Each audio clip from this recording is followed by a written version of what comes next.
Subverting expectations. We are live now, though, and I still say a comic in every pot. There we are. Yeah. A comic in every pot, folks. Come on in. We see you out there. We know you're there. There's refreshments in the back of the hall. Grab a seat. Come on in. Any whiskey? Oh, None. Well, there is. Yes, right below me. Yep. There's a little whiskey right there. Come on in, folks. We know you're there. Said. That's what she said.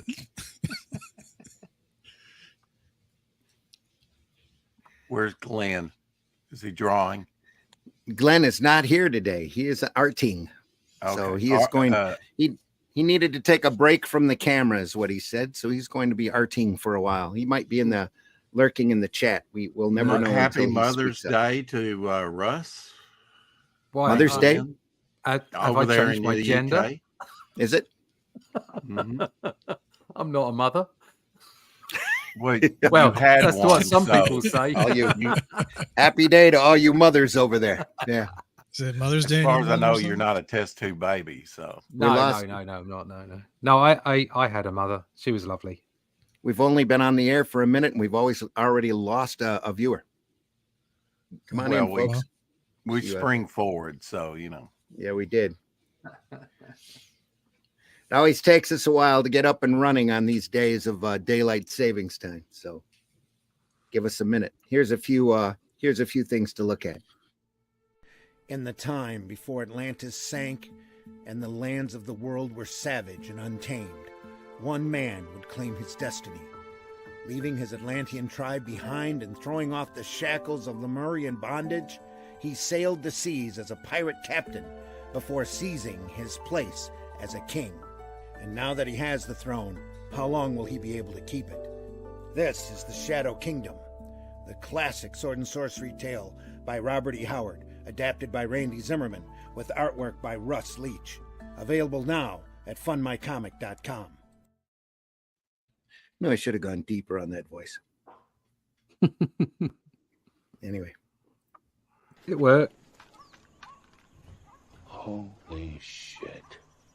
That is the craziest thing I have ever seen. And I'm Dennis Quaid, and Dennis Quaid has seen some shit.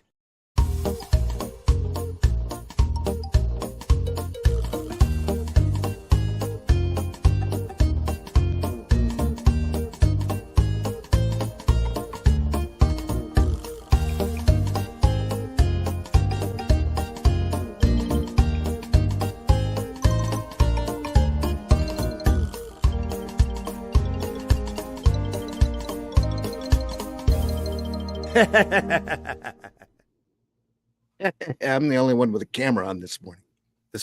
Yeah, I'm here. And I'm going to shut my camera off so that we can look at some stuff. Morning, everybody. Come on in. Come on in. It's the Sunday Funnies. It's the Sunday Funnies for the 10th of March. I am here. I'm just I'm working 2024. over this side of the board. That's all. he's celebrating Mother's Day. Yeah, I found out- Yeah, over here. Yeah, over there. Our Mother's Day isn't for a little while yet. So, Yeah, I mean the clock's going forward. That's a bit premature as well, isn't it? yeah, it is. But, Ours is 2 Well, weeks away. we have to keep everybody on their toes over here or else they fall asleep for some reason. Although, to be honest, with all They're the all asleep streams, already, most of them. Yeah. So, hey. with all the streams that I'm on in the next 2 weeks, it's actually helped out because Yeah. it's slightly less. I have to be up less early in the morning to be There on you a go. stream. Yeah, that'll work. That'll work. Folks, Shadow Kingdom over on funmycomic.com. Go over there and take a look. Great stuff. If I do say so myself, just fantastic material. Adapted by me, drawn by Russ. Faithful to Robert E. Howard. It's the most faithful comic adaptation you will be able to find. You're you, biased, And even then some. No, I kept a but lot an of his honest man. script in there, a lot of his prose as much as we could, but it's show, don't tell. Did you And see it's such a phenomenal story, such well-written work that it's just great, folks. Did you see the filter I put over the first page? There we are. Make it look like an old comic book. Oh, there you are. Yep. Yeah. Yeah, don't let that go out on the print edition. No. This is just literally just for some marketing. because here he's riding a teal horse. Yeah. So yeah. See, nothing wrong with that. Why is everything yellow? Yeah. Anyway. Yeah. It's a fantasy universe. Yeah, it's fantasy. What the hell? Doesn't matter. I got Golden got Age blue comics hair. that have brighter pages than that. Yeah. Wizard of Oz had a weird colored horse. Dr. Doolittle had a Push me, pull you. push me, pull you. Yeah. It's a llama with front halves on both ends. So Yeah. it's a artistic decision It's to eye make candy it for to make it Russ. look like those 70s comics. Yeah. So people have blue hair, and it's okay. Absolutely. Little blue sheen. Yeah. Superman. How do we know Yeah. somebody out there doesn't see teal horses? We don't know. We're not. I there. I'm think sure I there might. are. I'm sure there are people out there who do see teal horses all the time. There's been blue Like hair we in said, the comics mushrooms. since the 30s.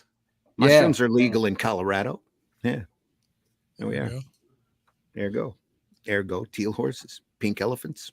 Have always been in fashion. Blue whiskey. Blue whiskey. Hang on. Aha. He's gonna go all disco here in a minute. Yeah, Yeah. and then you'll drive people crazy with flashing lights, and you will get complaints, and YouTube will pull our video. And I'll have a fit.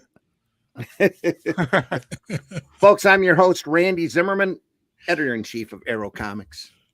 A crazy group of talented folks. Go over to arrowcomics.store and take a look at just some of the products that are available from the group of us calling ourselves Arrow Comics. We are a creator-owned comic company, very proud that every creator owns 100% of their IP. So take that, Image. As well as it should be. Anyway, yeah, you're not the first creator-owned company, dude. Anyway. But to the victors go the writing of history, right? That's the way it works. Mhm. Revisions. All right. Also joining me this morning is Mr. Russ Leach. Russ, introduce yourself. Hi there, my name's Russ Leach. I'm an artist, comic book artist from the UK. At least that's the rumor. You can find me over at russleach.com. All my social media connections are there. Go check them out. And more importantly, you can jump on the email list there so that I can keep you up to date with all the projects that I'm on. The most recent being, as we've just discussed, The Shadow Kingdom, coming out with Arrow Comics by Robert E. Howard, adapted by Randy Zimmerman, and it's a cracker, and it's on its way. It's ready to go to print. We just got to put a couple of bits and pieces in. There's nothing major. All the artwork's done, all the prose is done, all the layout is done. So just get yourself over to Fund My Comic and pick up a copy over there. And if you've got some money, which none of us seem to have at the moment, but if you do have some, there's some original artwork you can pick up as well. And an incredibly underpriced cover over there as well, if I may say. Also joining us this morning, Whiskey. Whiskey, introduce yourself.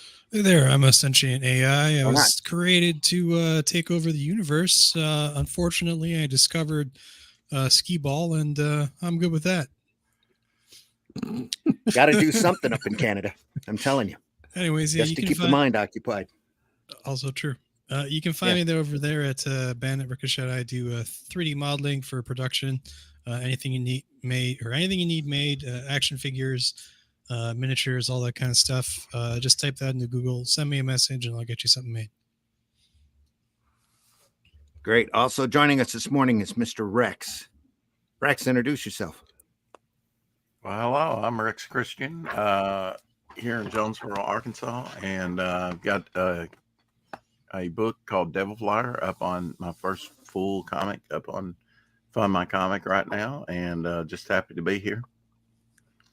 Happy Mother's Day to the UK.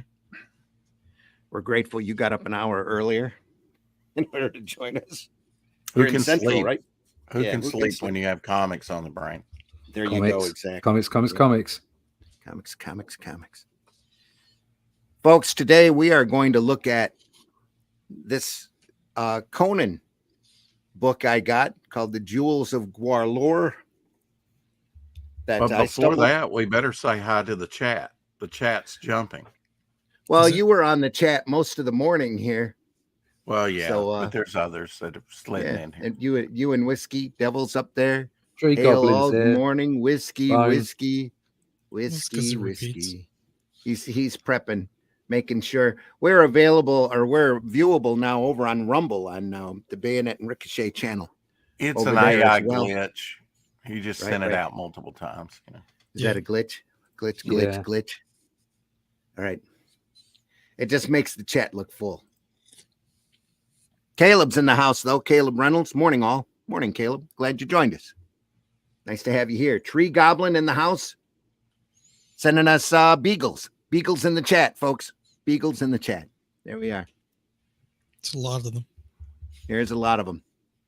Hey, Tree. Levi is in the house. Oh, good morning, everyone. Good morning, Levi. Glad you joined us. Glenn Fleming in the house. Guys, Glenn. these Dr. Martin dies are something else. I'll show you the results when I return. The drawings are rubbish, but the colors are good. I'll be lurking. You're coloring my stuff over there, Glenn? I'll be lurking. So watch what you say. He just doesn't want us to see he's got Dr. Martin dye all over his body. That's what it is. I don't want to see that. You're right. Can't control it. Nobody figures nobody wants to see that. I'm not sure. So are those lipsticks? Is that what it is, Tree Goblin? Lipsticks yeah. in the chat. Like the Beagles. Hey, Rex, Tree Goblin says, back to you. Bayonet chat's working on Rumble, so feel free. Please be nice. We like to have a certain decorum of decency here. Facebook user says, cool, morning. Good morning, Facebook user, whoever you are. Glad you're here with us this morning. Bone. Hey, Bone. With a, what the heck is that? Is that Cookie Monster? Yeah, it looks like it. Looks like Cookie Monster in the chat, folks. Cookie Monster It's like in the Cookie chat. Monster taking a drink. No, those are rockets. It says they Oh, look they- like oh. lipsticks to me. Is that a rocket? Yeah. No, that looks like a lipstick. No, we could be wrong. Let me see if I can enlarge that on my board here. We'll just we'll stick some lipstick on a rocket and Nope. we'll call it a day. There you are. Yep. Those are Cookie Monsters, though. Pretty sure. Some kind of Anyway. coffee monster, I think. It's getting coffee.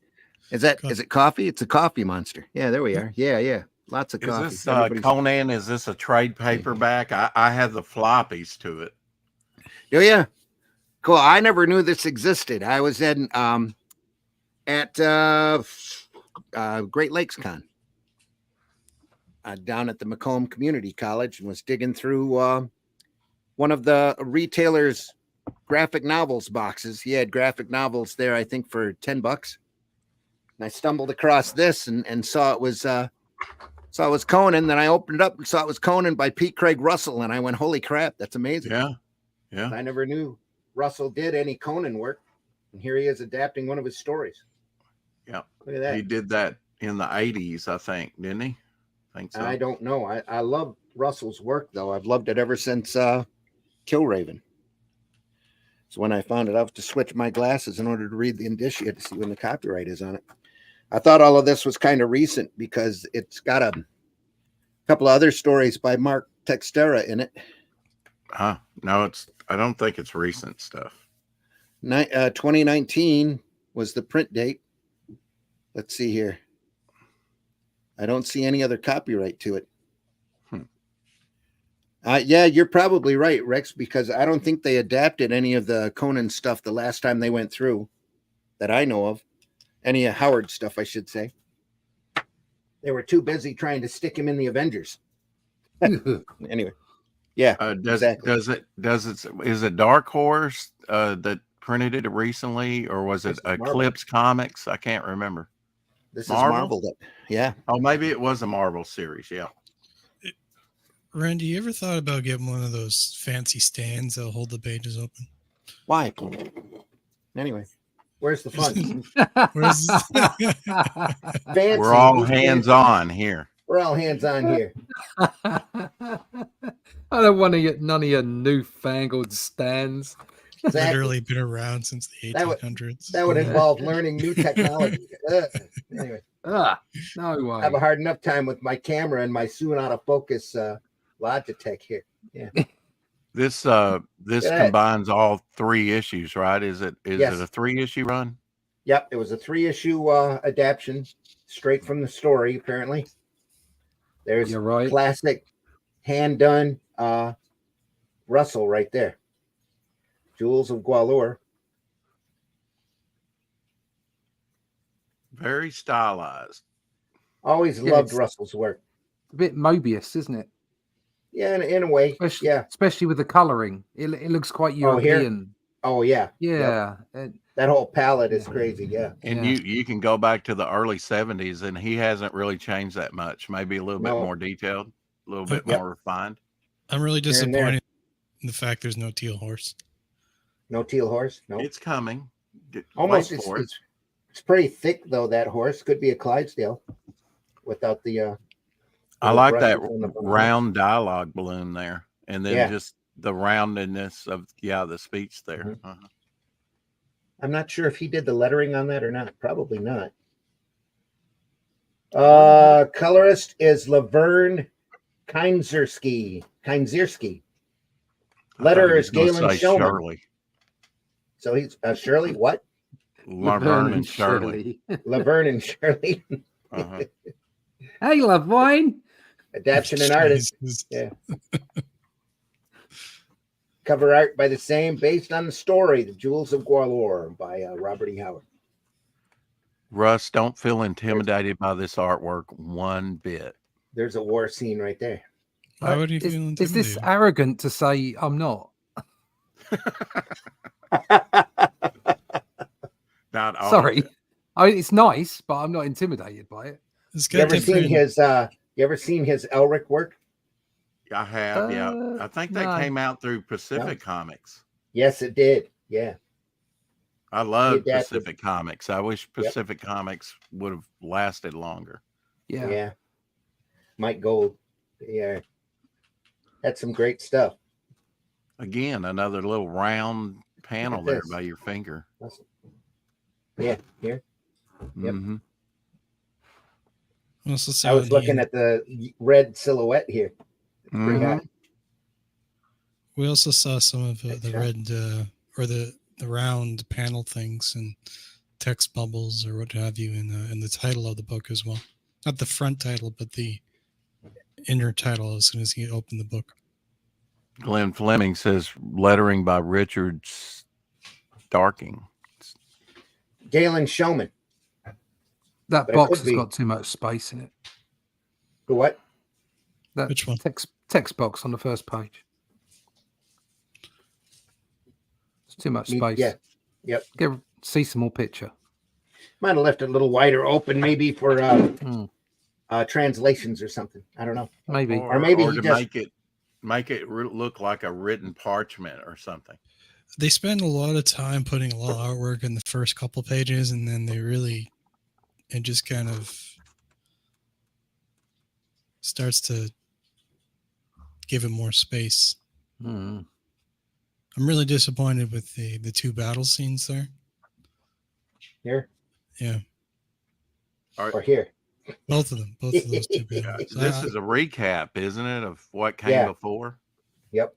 So you can be brief with that, I guess. With positive evidence of the treasures of reality, the kings of Zimbabwe would move. That punt? It's punt. Would be invaded simultaneously from the east and west.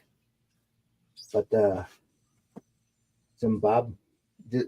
Zimbabwean, I'm not even going to try to pronounce it, would see to it that the Kirshani did most of the fighting. Of course they did. Zimbabwean. Zimbabwean. like it's Zimbabweans. Anyway, Zimbabwean. The Zimbabwean. What did you want to see with the battle scenes, Whiskey? Well, just more, More. stuff. Just war. Anyway, look at this great jungle. I think there's an awful lot of side-on views, Mhm.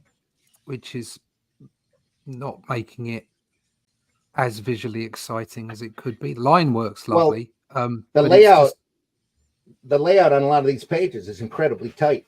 I mean, just the they're Yep. making a lot of movement on each page, probably Yep. more than they need to, and I don't say that very often. Mm. Like, look at the, if you look at the first battle kind of thing we saw there, just on the Here? bottom here. Yeah. Mhm. All right. That's good. All right. And then you flip, and then progressively from this page, it just, the art Thinner and starts thinner? to, Yeah. yeah. Well, I mean, Time that is- left-hand panel, he's got quite a few figures in there. There's a lot going on. Yeah. No, of the That's nice. of the two war panels Yeah. On the right here. hand on the right-hand page. Yeah. Those two, the left-hand there's a panel, lot the going on thing. there. Yeah. Yeah. It's a bit. Yeah, I mean, having a silhouette This like that, does but then he's seem got an inset. He's got an Yeah. inset in it as well. He's got a lot to do there, and he's trying to make it as simple as possible, I think. Yeah. This seems a little too simplistic, though. They could have moved that army up quite a bit, made it a lot more menacing. Could have Seems grabbed that like in we're kinda Photoshop and blown it up. It seemed like we're kind of bashing this at the front end, and all the criticism but I mean, it's interesting to me that it's like we're kind of separating the visuals from the story. Uh-huh. And if this is a recap, I don't know that it needs a full-on battle scene if that's not pertinent to the story. That's very true. Yep. Good point. Look at that. And the flatness of the artwork, as you're talking about, may be a tonal thing where it's more like hieroglyph, in a way. Mhm. Kind of sets for the time. So could He it be tightened more up here visually interesting? quite a bit. Yeah, I mean, Russell's never been one of my favorite artists, although he's done some wonderful things. Mhm. To be perfectly honest about it, but he's, if you're talking about stylization, he's done some very unique, gorgeous stuff. He's in there, I think, with Kaluta and a lot of the other folks in that Yeah. era, and that they were very individual. You can open this page, Simonson's the same way. You can look at this page, you know who it is. I've always lumped him with Kaluta, and just very, like you say, a unique style. They probably share pretty much the same influences. Booth and Parrish in this, yeah. They're what I'm taking away from the art here is that a lot of the figures are very stiff. Yeah. Particularly around the torso. Now they're wearing bronze armor. Maybe it's supposed to be stiff. You'll have to see as we progress to see if there's anything not wearing We'll it. see if it lightens up with once they get I into think Conan. Russell also did Tarzan, didn't he? Not that I'm aware of. I don't remember Okay, you him might doing look any into Tarzan. that. He may have done Tarzan. I can't remember. If It would he be did or interesting not. to see if he did. I would love to see it. So I'm gonna have to go off mic here for a minute. So you guys talk amongst yourselves for a second. With the stiff thing, like I actually occasionally get accused of the same stuff, but like with my miniatures, depending on what it is, but my miniatures are designed in a way that they're multi-pose. So like they come with they're designed so that you can build them up in different ways. And then the stiffness can be adjusted kind of like, to make your army look unique. So I would say personally, I don't think it's particularly stiff in the anatomy. I think he's got some nice movement in the people. My criticism was that every camera angle was side on, and it made it a little bit dull to follow. Yeah, that was my only criticism. The actual profile. The people, the people are pretty cool. Yeah, and the style is what it is. It's not my favorite, but I can still see. I think appreciate you're it for seeing what a it is. transition here on the color. Yeah, we're actually getting into the meat of the story. I think you'll see. I was going to say that. Yep. Sort of loosens up after this a little bit, hopefully. Magnolia, same way. As far as unique styles go, you can open it up and see it automatically know it's a lot of silhouette stuff. I would still say the camera is still at the same angle. Who was it that did The Tarzan stuff. That was Cubit, yeah. the one we looked at with a little while ago. Kubert, yeah. Yeah. Was it Oh, Kubert? Kubert. Yeah. Well, he's a master. I mean, Yeah. We haven't looked at a whole lot of the Manning stuff. We're gonna have to do that here on Sunday Funny. yeah. Oh, the one Because we did look at that stuff's just beautiful. The Tarzan stuff we looked at was what's his Was it- name from the art Hogarth. books? Hogarth. Hogarth. book. That's it. Hogarth, and yeah. that was a whole different kettle of fish. Yeah, it was. And then before that, Foster had it for I think 3 years. Yeah. Did the strip to start with. So Rush, you're Hogarth talking about had- camera angles. A lot different. I mean, the approach of this, if you had John Buscema do it, Mm. difference between daylight and dark. Yeah. Yeah, exactly. That's what I'm saying. Is I can't criticize what this guy's doing here from anatomy and even from storytelling perspective. I mean, he's doing a grand job. It's good stuff. It's really good stuff. But I just find that all the camera angles are the same. And you're exactly right. If that was Buscema, you would have such a different dynamic to the page. Yeah. Mm-hmm. There Yeah, might but- be a Jewels of Gwahlur adaption out there that Buscema did. Yeah. It wouldn't surprise me Well, at all. I If was it's been done a go- couple times.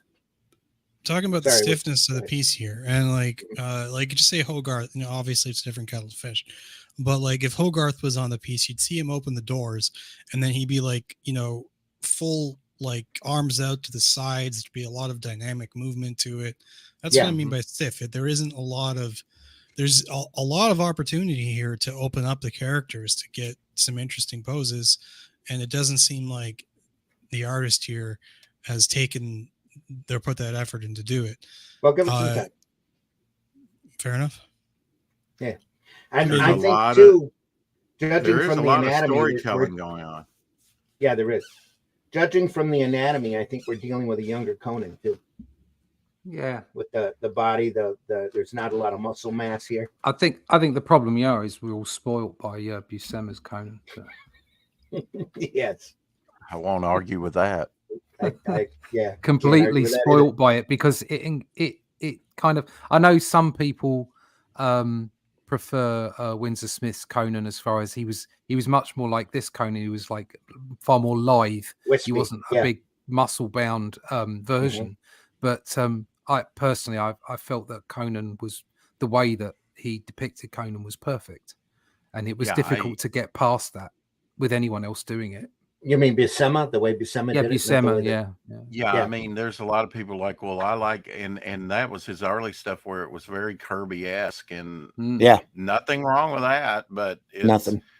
I mean, when you talk about volume of work, he only did a few issues compared to Buscema, who 25, I think total. Yeah, plus Yeah. maybe a couple little short stories. No, is I mean, all that Smith did.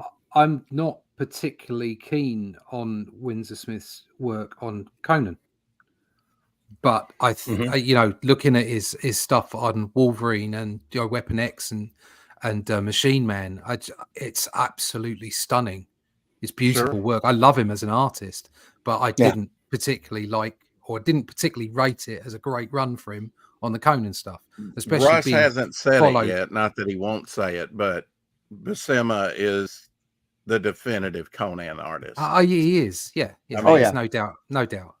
I mean, if there's one thing that I mean, you could say Silver Surfer, you could say his Avengers runs. I mean, there's a lot he did. I mean, how to draw comics the Marvel way. Yeah. But I mean, I think he's the definitive Conan artist in most people's minds. Yeah. I also And think seeing him ink himself as well is pure joy, because you can see just how talented he was, because everything's so bloody casual.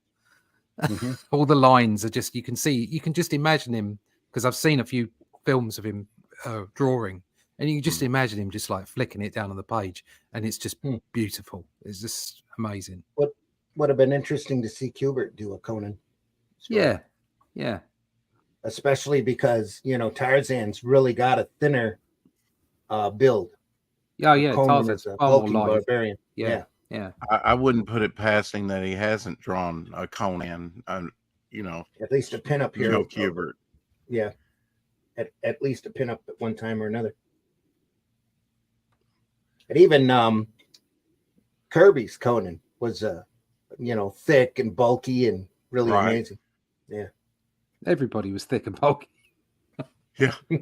Well, no, because Smith did Conan as a younger man, in his late teens. No, I meant in those Kirby. stories, and he drew him thin. Oh, everybody from Kirby, yeah. Everybody from Kirby was thick. Was well, thick in and the bulky. early 2000s, Dark Horse Comics had stories of Conan as a young boy. Right. That they did. I have a lot of those. A lot of that was Filipino artists and Tim Truman, right? I think Tim Truman probably wrote a lot of that. This last panel here on the first page, a little weird, like because that is like an action beat. And you could have, put it at the top right Bigger. there, and Yep. yeah, and we got some more. This particular so far is, like you say, kind of claustrophobic, and almost like Steve Ditko did with the early Spider-Man. Very tight panels. You got to remember, you don't know what the writer's describing either. Well, plus they're on a page constriction too. Yeah, they're telling the story. They have to fit it into 22 page chunks, and that's it. Kind of what I'm getting from this. Our discussion is that we're kind of separating the art from the story. It seems like there's a lot of story he's trying to tell here in 3 issues. Right. Every page has been packed. It's been sensory overload in a way. Yeah. Beautiful, beautiful water here, though. Love to see this in black and white. Nice line work here.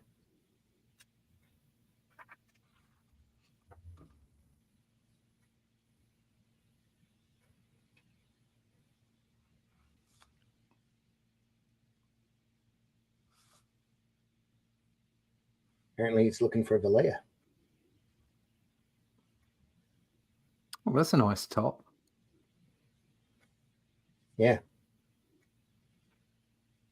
I mean, look at the that's not suggestive paneling at all. there. Yeah. I mean, just small little sliver of a panel on both pages there. Mm-hmm. I mean, it's compact. He does a lot of this. Yeah. That face looks almost Jim Lee like. You could have skipped. You could have skipped those, like on the second page on those second and third panels. You could have skipped those. And just done the eyes. Well, he's building up something here into her eyes. Conan looking at her face. Yeah, we see that on the. Has Conan been out for a bit of a run? He's got his shorts on. Yeah, he does, doesn't he? Yeah. Got his running shorts. Got his lycra on. Mm-hmm. No loincloth there. No. He's got pockets and everything. Yeah. Yeah. Lovely. I'm a civilized barbarian. Yeah. There you are. Actually, the last town had an incredibly prophetic tale. That's what it was. I like these pants. This almost looks like graffiti. Rip. Yeah. Yep. Well, he does lettering. He does some beautiful lettering. It's Galen Shonen. He's been lettering for a while. Now we're getting into a lot of explanation here, a lot of exposition. Well, no, I mean, like the sound effects, like the graffiti. That's not the letterer. That's Russell. Yeah, it is. So is this here probably. Uh-huh. That's actually Adam Hughes' signature right there. Uh-huh. Adam Hughes had nothing to do with this. Just nothing. Disclaimer. Yeah, yep. He may have taken it from that, though. It's exactly what it looks like to me. But, we're seeing a lot of that what Russ was talking about earlier with the side-on panels here. More of that as well. Look at this. Look at that. Word balloon is colored. Just subtle, but it adds emphasis. Where I have to say a lot of this looks posed. He might be running off of photographs on this. Had somebody go through and do he took a shot and then drew over it or drew off of it. Potentially. You see what I'm saying? Yeah. Some of it. You know what I miss in comics, and there's an over the shot view there on the first panel. Backs of characters. I want to see more of backs of characters in comics. Yeah. Back musculature and back shots. I have those. I Get know. yourself Russ, a copy that's why I'm get in yourself a love copy with of the you. Shadow Kingdom. There's Yeah. back shots. Good. I know you do, but very few artists do, and I love back shots. Back shots are great. I mean, like the way that Buscema used to draw them, just the muscles were just right. I've been looking again at musculature on backs because you just want to get it right, because when it is right, it looks fabulous. Exactly. Yeah. I mean, there needs some of the most dramatic things I've enjoyed in comics is back shots. You know, A good muscular With the back. even if it's in silhouette. Yeah. They do in not in comics, but in video games, the Skyrim series, and some of the later like mods and stuff with it. They do a lot of, or the high definition versions.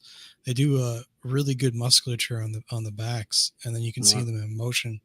It's not the same as real life, but it's a pretty close like facsimile. So it's like it's a good reference material if you're just looking to get different shots of backs and different movements. Well, I mean, when you're picking this stuff out to use and tell a story, I see a lot of artists, it seems like, shies away from showing any character from behind, unless maybe it's a group shot or something that's not really dramatic. But there's very few artists that show a body and movement from behind, and I think you don't need to shy away from anything. It's you choose the best thing that tells a story. Yeah. That's why it's important to use 3D stuff as reference, not as a way to plan yourself out. And particularly lighting. Lighting as well. Yeah. Mm-hmm. Yeah, Glenn here says I'm a little cool on this art. I can't see any movement in the figures at all. It's very posy. Yeah. I was just It's pretty much saying what we that were before saying. I noticed this comment. Yeah, I do like the muted color though, but that said, the colorist seems to have a limited palette. I think that's by choice, honestly. Hey, Dan. You saw those jungle scenes earlier that were really colorful. Mm. I thought they were just great. And now we're at the end of the first. We're getting all of this dialogue here, real heavy in the last few pages, and then part one ends. I mean, this page and the last page here, really dialogue heavy, and then story ends for that episode. Beautiful cover, beautiful illustration, though. Like that. He could be, again, he looks a little posed, but still, I like it. It's pretty. A lot of detail in the rocks. Dan Pleagle joining us. He says, I have some good back shots in Goblin Girl. There we go. This is his book. Yeah. Yep. Thanks for joining us, Dan. Yeah. Boob Dan art, folks. Chris in the house. Well, Bone high. Nikki. Nikki. Yeah. All right. Chris is her husband. Okay. Nice look here. That's Wow, go ahead. That last panel, I guess, is it switching to night? I don't know. We go from a pink sky to like something that's different from every other panel in coloring. I think it's nighttime. At the ancient broken paved avenue, wandering away to the south and follows it warily, You're having trouble because there's not enough teal in it.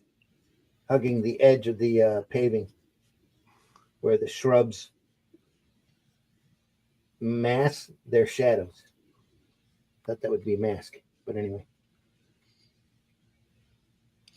The that one panel at the top there on the second Here? page, the long Yeah. one, yeah, with it's a bit strange to me. Yeah. Yeah, I could see your point. All the dialogue This here- between it. It's pretty though. I like this. Oh, his stuff is pretty. I mean, Yeah. look at the paneling though. How he squeezes a sliver here, a break there with these small panels. Mm-hmm.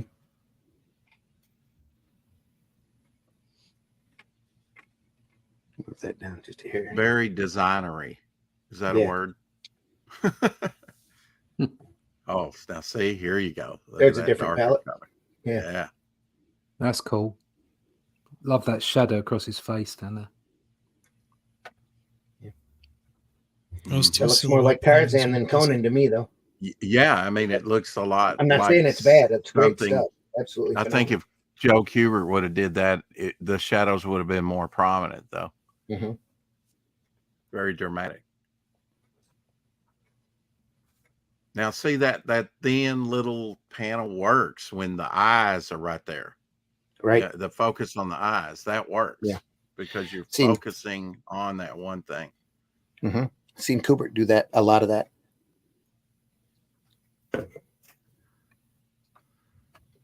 Facebook user says Sterenko did a lot of awesome stuff with small panels, even turning one panel essentially into many panels, almost Yeah. like film or flip book. Yep.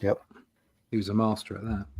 I actually have had one of the pages I have planned in my comic has a similar setup where it's got the main panels in the book, and then it's got close in of the eyes as they're having a conversation, like that, you know, as they go down the, I guess, zigzag pattern. Or I heard a Mhm. little interview with John Huston. He was saying that he liked film better than a lot of the other media because it was more like the thought process. With the multiple angles and shots and things like in the flow of it, as more being true to real life, what we see and experience. Thought that was an interesting take on why he enjoyed film.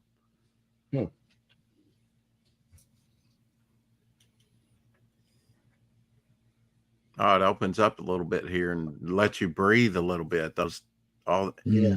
The whole thing's been a little bit claustrophobic for me, and Yeah.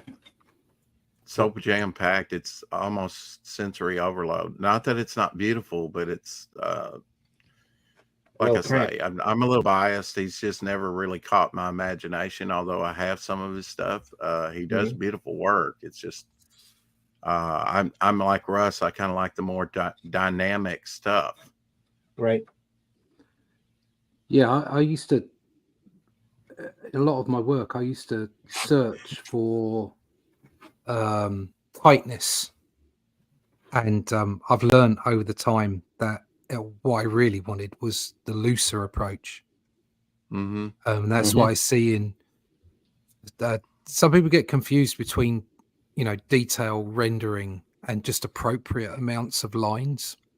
Mhm. And you can have a really what appears to be really tight work, and yet it can still have that loose feel to it. And you look Right. at Bernie Wrightson is a perfect example of that.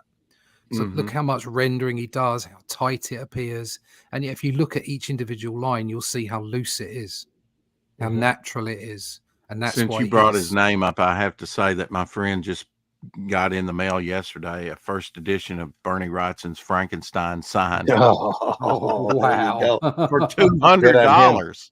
Wow, $200, that's, Even better. and it- Yeah, that's a deal. brand that's a new. good price. Can you, Yep. for those of, I guess, that don't understand the terminology, what do you mean by loose?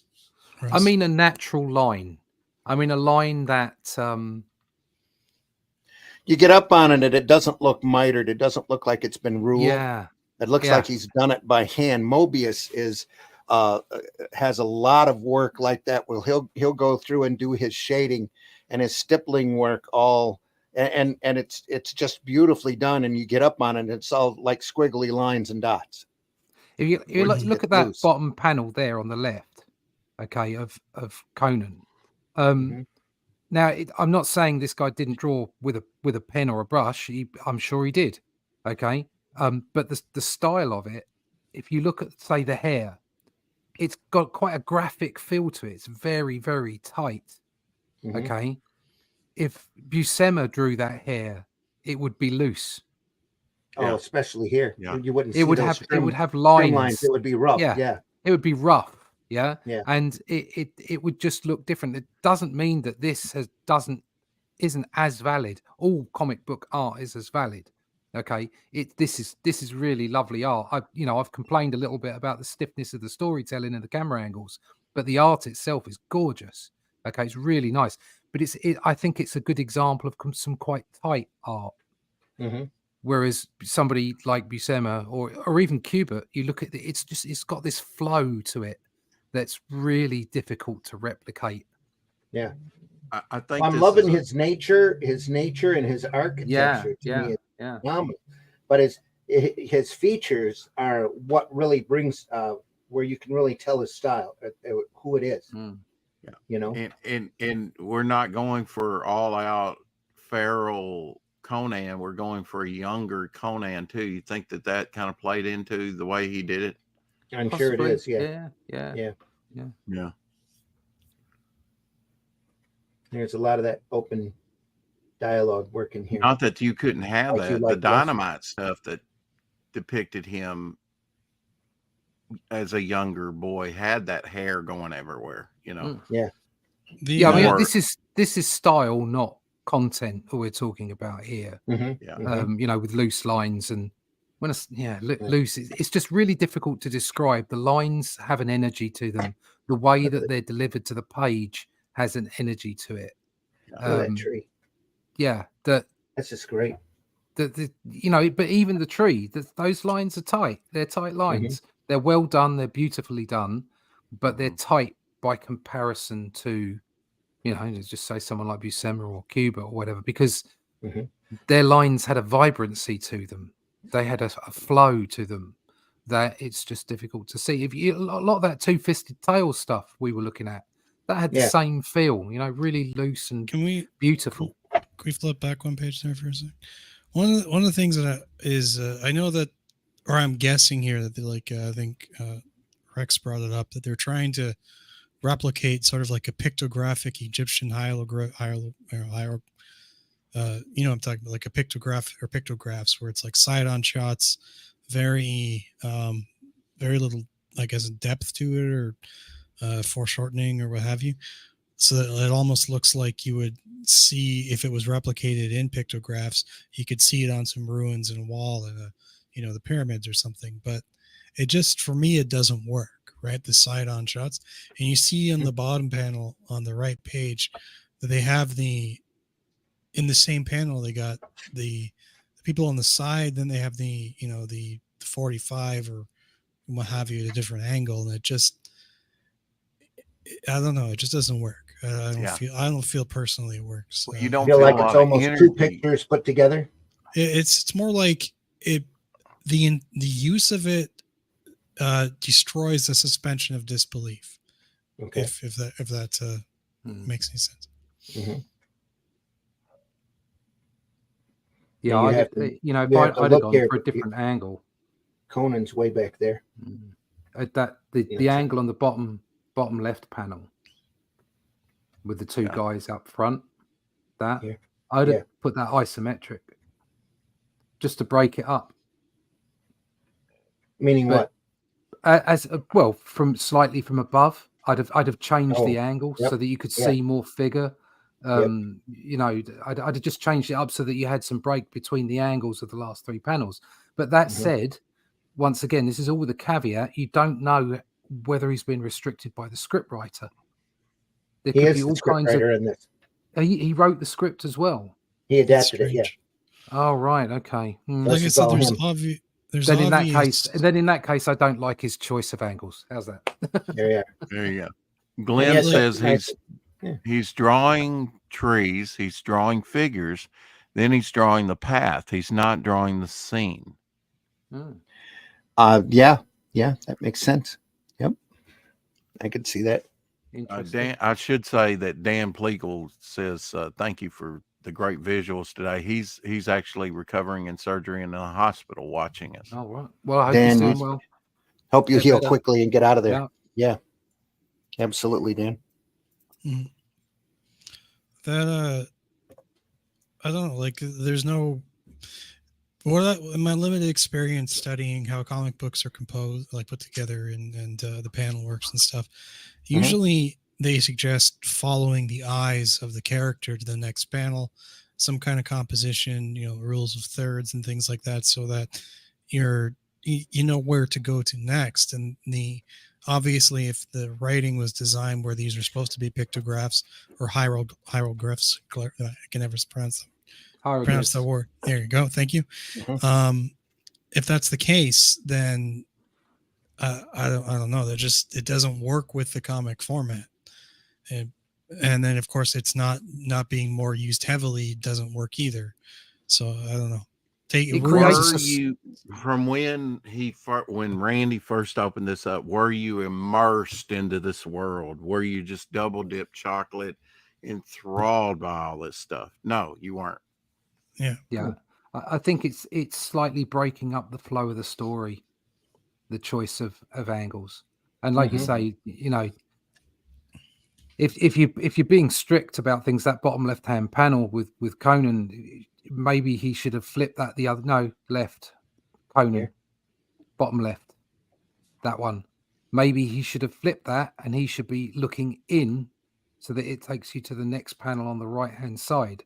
Because at the moment he's looking off the page. Yeah, I mean we're becoming hypercritical here, obviously, because we're analyzing these bits and pieces.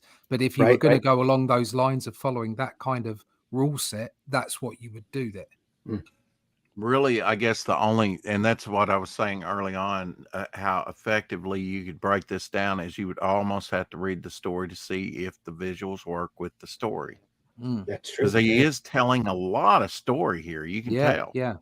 There's a lot of dialogue, although I don't think it's overly laden with dialogue. Maybe in some places.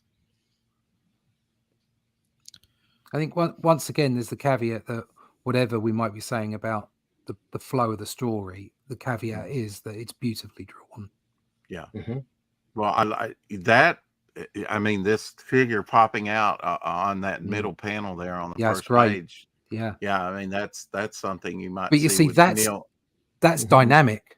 Yeah, you would think that's something like Neil Adams or Garcia Lopez would do. Yeah, that's popped right out. It's all been pretty flat to me. Like we've gone through before. I don't know why the box would need to be there. No, I'd have left that in the white. Yeah. Though here you were back to scroll again. He's taking a chunk out of that caption box.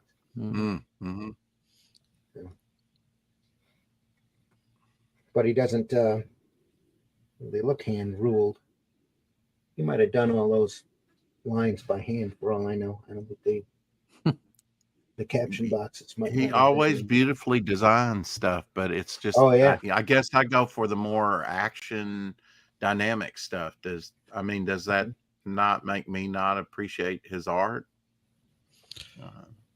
I think individually, if these were art pieces, like just paintings or sketches on a wall, they'd be great, right? Like a series. But as far as being sequential, there's a problem, huh? Yeah, it's like if this was a gallery of images, and you're like, he rented a gallery, like a whole, building or whatever, and he's just put up all the art individually, it would be pretty good. But there's no, like you say, there's no sequential. That's what I was saying, is that it looks flat like hieroglyphics, and I don't know if that's a design choice because I really haven't studied Russell's stuff that much, but does it fit the story? But even if it fits the story, it's not I like a more dynamic book. I mean, Mhm. that figure on the first page popping out is one of the things that kind of excites me about that page. The most important thing, Right. really, Yeah. right there. Yeah. I hear Does you. it fit the story though? I mean, I haven't been reading it, but like, did the side shots really add anything at all? No. I mean, that's it's Whoever its voice booms, what's that? Warily and Hallowly, Howley, Hallowly in the great Hallowly in the great empty space, framed in the what's that? Onerous? I have no idea. I'd have to switch glasses. the elongated Yeah. shadows on going up against the walls. There is kind of nice right there, right Here? where your Yeah. thumb is. Yep. Yep. That's kind of nice. But I mean, I would like to Framed. see more of a three-dimensional, well, Basima, Nice with frames. multiple angles and things, really, to help tell the story more than Unintelligible to the lurking listener. Yeah. You know where this would really work very well? This side-on shot. If you had if this comic was a comic about a retro video game being played from the viewers, the player's perspective, right? You're watching it, it would work really well. It just doesn't really work here, it seems. Are they chanting in that bottom panel? Because you don't. I see believe they're dialogue. chanting the whole time they're walking. Yeah. Okay, you don't see dialogue balloons kind of connected like that too often. Here. Yeah. Mm-hmm. Now he's kind of giving a prayer here. Oh, great goddess, let thy lips be open for the bars, for the ears of your slave. Shed the radiance of thy wisdom on thy servants. Tell us, O mouthpiece of the gods, what is their will concerning Thutmurkey the Stygian. Yeah. Stygian. Glenn says, I know someone who could draw this story really well. He's about 250 miles southeast of me right now.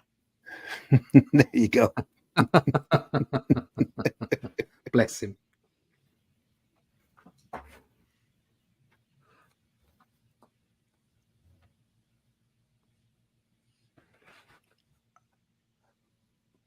Yeah, this reminds me a little bit of Gary Frank. Yeah, in a way. Yeah, I could see that. I can see some Garcia Lopez myself too. Yeah. Earlier, Glenn said it reminds him a lot of Gil Kane. Yeah, a little bit. Yeah, influences I can see that. in there. Yeah. What in Gil Kane do you get out of this? Do you glean from this? Some of the musculature and the way it was defined earlier on in the book, I could see it. Mm-hmm. It was just hints for me. Yeah, not full on Kane. Now we're going to have to look at his Wagner material, Russell's, and his Elric material, because it was done earlier than this, and it's probably the high point of his career. So, well, this isn't as stylized as some of his, like the Eldrick stuff. Like, this female character here, very subdued.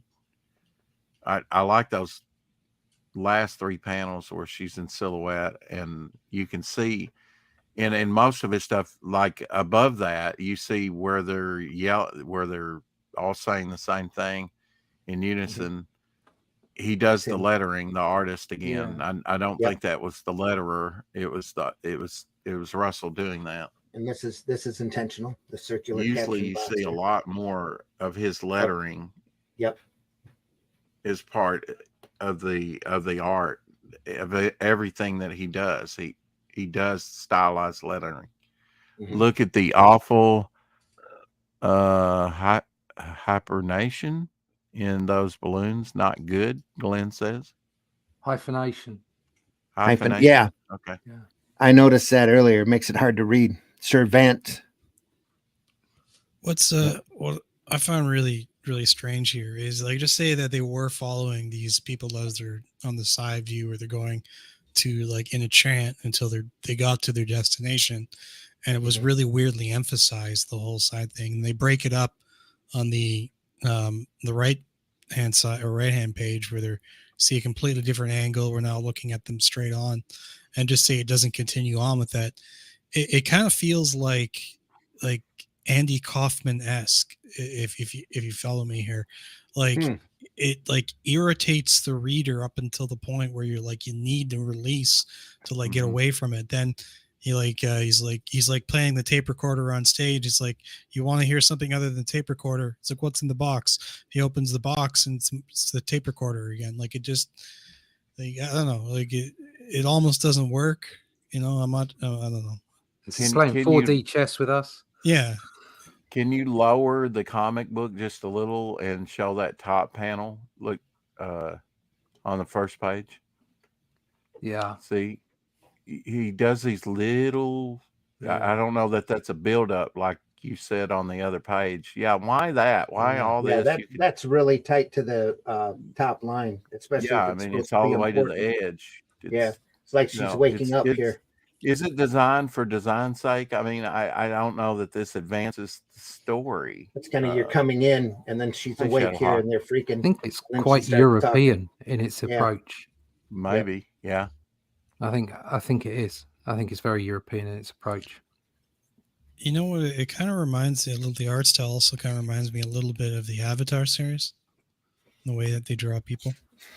I haven't seen much of the Avatar series to know. Anyone know where this artist... artist... you mean... Shadowhawk Talks in the house. Good morning. Go ahead. You mean the Last Airbender Avatar? Yeah. Yeah, I see what you're saying. Yeah. Where does this artist hail from? Is he European influenced? Ohio. Ohio. Okay. At least he's living. Last time I knew, he was around the Ohio area. Well, I thought that comment was good of Russ to bring that up, because he obviously sees more European thing. I mean, he's got more classical influence in him than, modern sequential artists. That's for sure. Yeah. Yeah.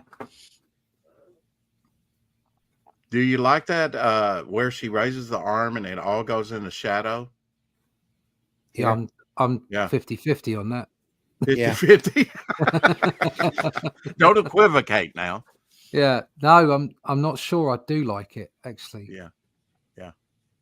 It makes the figure looks quite flat at that moment. See what he's trying to do, but yeah, a little disjointed. Yeah, I think that can be something else that happens when you become tighter in your work. That sometimes the spotted blacks become very dense. Mm-hmm. It's distracting. Yeah, I think it was used to cover. Your eye goes right there. It's possible, Whiskey. Yeah, he just didn't like what he'd done with the arm and went, "I'll just put shadow in." I like some of the color elements. Even I mean, on this color palette is subdued for what Russell usually does. Usually, it's much more vibrant than this. This is very subdued for his work. Yeah, very much so. I do like the color in the silhouettes on the bottom right, though. I was going to say, this is probably the best sequence I've seen him do in this work so far. I really like that. Well, let's flip the page and see if it gets better. It says a lot. Wah, wah. Now, you see, straight off, that page on the right is more dynamic. Yeah. Things are starting. So maybe what you're saying, Whiskey, about him getting to that point and then flipping might be the key. Might be it. You just wanted to see more of the jogging pants. Yeah. Let's get some more jogging pants. Well, see, now this guy couldn't find the same tailor because he's in skins there. Yeah. Glenn is saying he got Vinny to ink that arm. interesting. He put the eyes sort of over the bad guy or whatever, the guy in skins in that one panel. Yeah. He does break panel right underneath that where his head comes up Yeah. into the other panel. Yeah. Yep. There's some That's very about as weird- good as it gets in this book. You know, I mean, as far Although as breaking panel. That caption box is way too close to the spine there. That's he should. Everything stays within its own panels pretty much. Yeah. I think this is nice though. Could be a little bit less shadow here, but it works. It's not. I like that. Especially considering how It the light conveys it, is but in then here. in your mind's eye, you can think, now, how would Buscema do it? How would Gil Kane do it? How would Yes, John Byrne do exactly. it? Yep. You know? Yep. That may be an unfair comparison, but your mind has to go there. Yeah. What is the most effective, dynamic way? And I don't know that he's really going for if this is dynamism for his artwork, and I don't think it is, because this really, I've seen some of his other stuff like Eldrick and other things, and it's much more. This is very subdued for his work. Yeah. In a lot of ways, from the coloring to the. Well, he didn't color it. That's the colors right. that did that, But yeah. I mean, still, you know, it is. The use of his lettering that he does within the page, you know, which you know, mostly sound effects or titles. He does some very nice lettering, very stylized calligraphy within his artwork, and this is very subdued piece for him to do. If he was working for Marvel and getting Marvel rates, he might have just been knocking it out, getting it done to do it. Maybe he wasn't happy with the piece. Like maybe he wanted to draw, superhero stuff. Maybe he didn't care. Oh, no. He doesn't do superhero stuff though. That's not his forte at all. Glenn said he got Vinny to ink that arm. Yeah. When I was commenting earlier, when that first came out, the pants thing, the hot pants, like it just, that's a terrible design choice. Yeah, jogging pants. Yeah. Yeah, you wouldn't put hot pants on. Is he referring to Vince Coletta when he says Vinny? Yeah. Okay. Yeah. This is how I did a similar shot. It's not exactly the same because it's a smaller picture. It's a smaller image, so you can't put as much detail onto the characters. But yeah, it's how you approach it. I mean, he may have wanted it dark. I'm not sure about the eyes glinting out either. Yeah. Let me get rid of those Eisner eyes there. Yeah. It's like poking around the side of the panel. Yeah. I liked your opener with all the comics. I wish I had those comics in my collection. Yeah. Reading copies. So much fun. So there is some light just cutting the side of his body there. Yeah. Yeah. Yep. And if you're going to continue this, there should have probably been just a little bit on that face. Has he got a little bit on the right hand side there?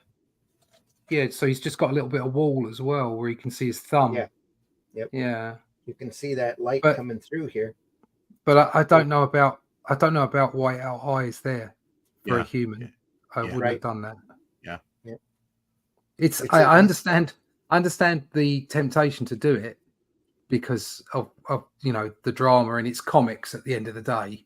But it almost makes him look inhuman there. Yeah. We can never forget about comic book logic, can we? No. A lot of comics have comic book logic when it comes to pseudoscience and all kinds of stuff. There's all stuff you can do when it works. He obviously felt that worked for him just there, so he did it. So, nice image. Considering the shoulders and considering where the head is, those eyes are off. But that's being too big. Anyway, onward.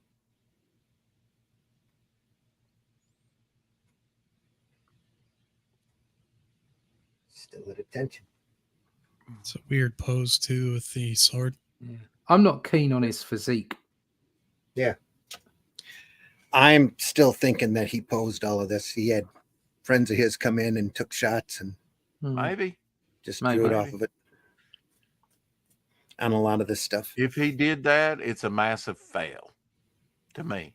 If he came up with this out of his head, I would give him more respect. But if he's going for but it is photograph, a quick way if you're getting paid Marvel page rates to get the job done, get it done.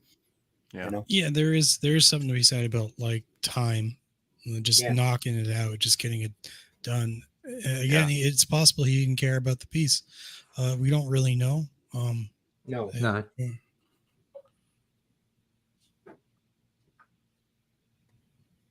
Still looks more like Tarzan than Conan to me. I'm sorry. And I love I absolutely love his work. That's why I wanted to go through this, because we've never covered any Russell on the program before. What do you like? When I ran about across his this work? book, just the individuality and the tenderness of it. He's got a very distinct feel to his ever since, because I was first introduced to his work through Killraven.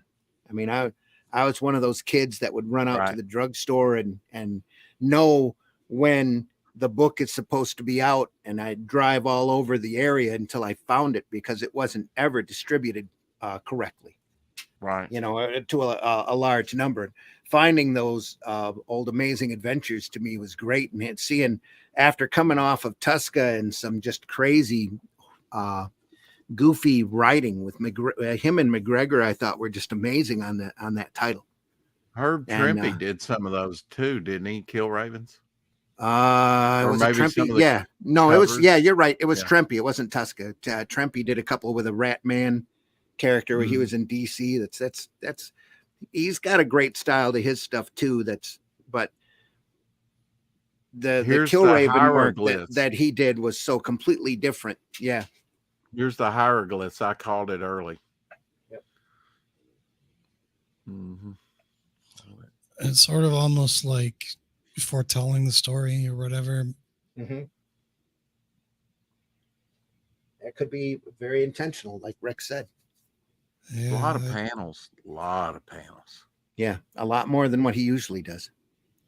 Of course, he's very compressed here, so this is he not might be needing to cover a lot of ground. Yeah, might have been needing to cover a lot of ground in a hurry. Like you compare this to Killraven, I know there's a decade in between the two books, but at least or one more. Yeah, probably 2 or 3. Yeah. Yeah, the Conan character design here almost looks like a surfer buddy. He just happened to have like the braided armband thing, and just like, hey, Surfer Steve, come on over. Like, let me sketch you. Surf's up, dude. Yeah. That's kind of my impression. Yeah. Where's the Zaw, man? This is a nice sequence there. Right.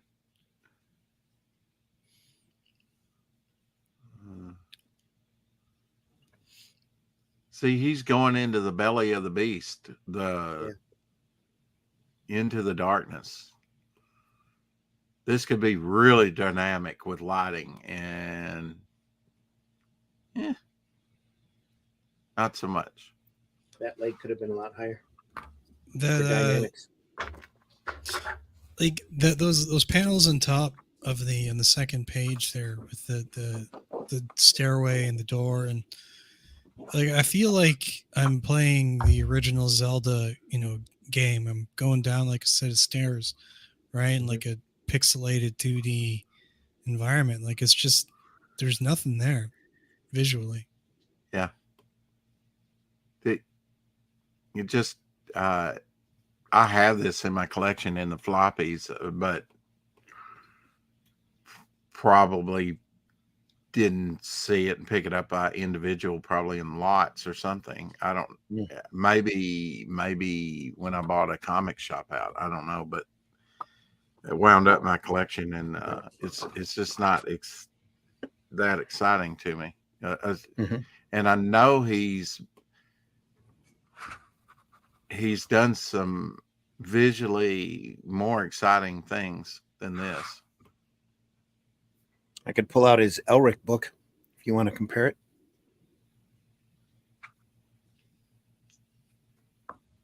I'll leave that up to the rest of the panel. Maybe if we go through this before our time is over.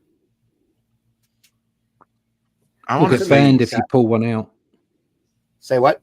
I said we'll get banned if you pull one out. That's not what I meant. Not that kind of thing. Russ. Hello, ladies and gentlemen. Here's my Elric. Yeah, okay. It's Melnabone after all. You guys are familiar with Michael Bancroft's, or I think it's Yeah. Bancroft. I know, Michael. Yeah. Yeah, his like you can compare some of the way he does like lighting and stairs and things, and like that. They're just completely different worlds apart when it comes to dynamics. But that last, and like I said, like before, it's just I feel like I'm playing a 2D video game from, way back in the day. Like I there's hear you. Well, look at that upshot of Conan. That could be very dynamic. It's not. It's flat, like Russ was saying earlier. I like it better compared to a lot of the other stuff in here.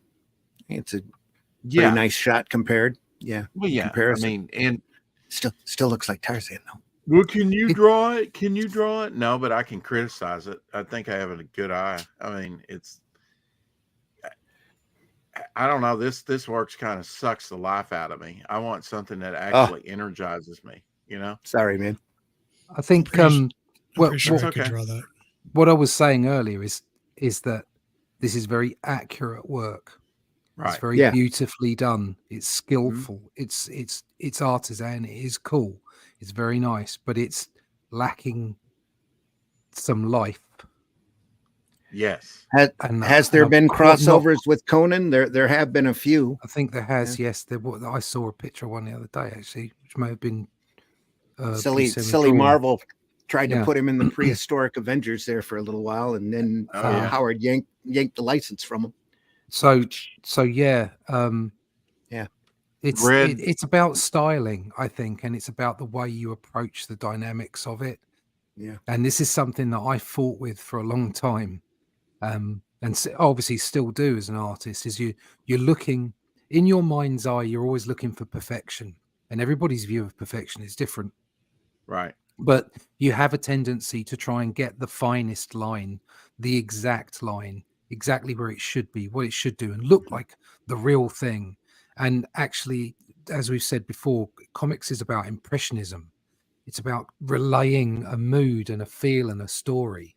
And that's what the artists that we, love do so often. Somebody like Buscema or Kubert, it's impressionism. It's not real. It's like a hyper realism. That's what Adams used to do. Is this hyper realism, where it's all about the flow and the feel and the energy of the piece.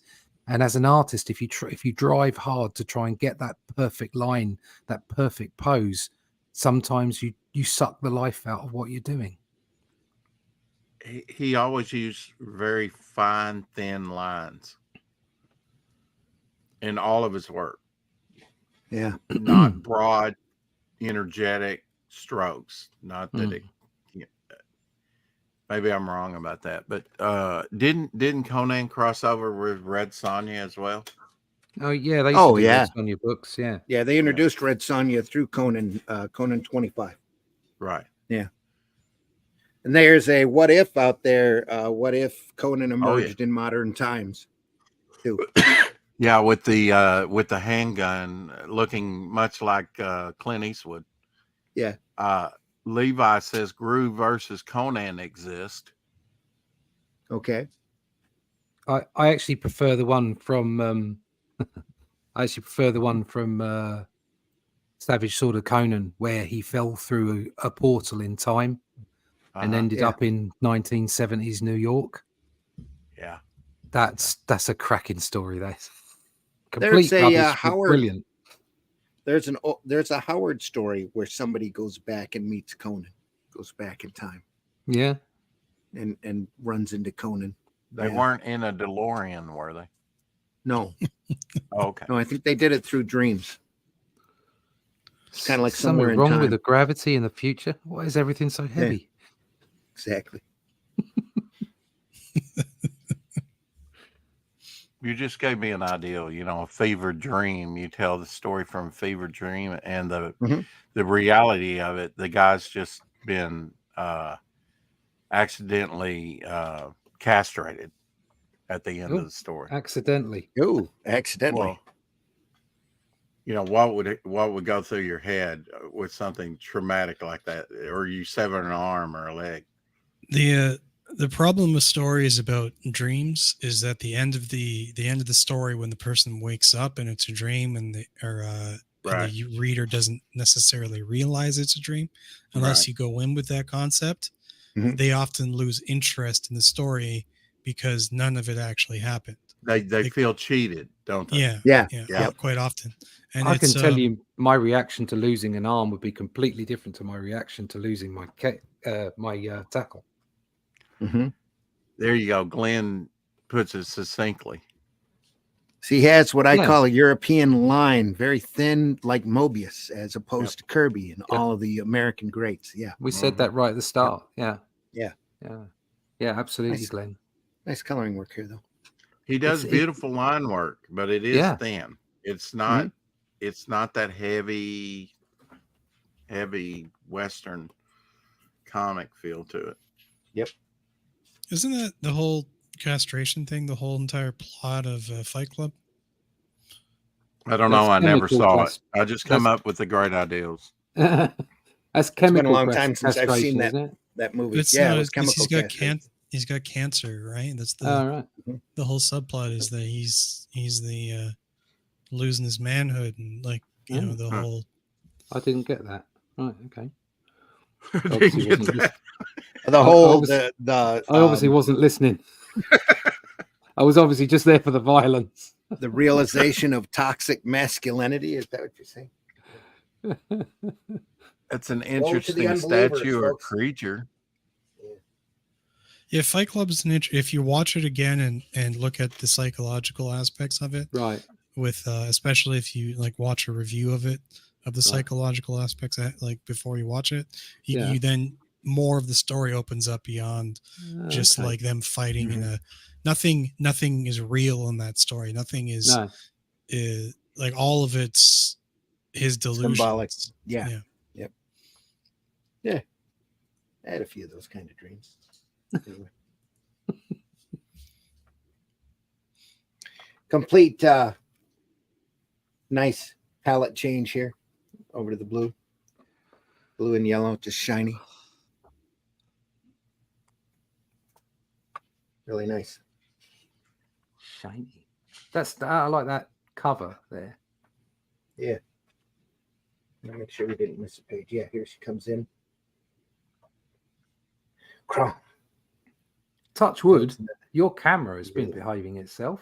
Shh. Now you're jinxing. It's fair. It's still been awesome. That is a nice that is a nice Yeah. cover.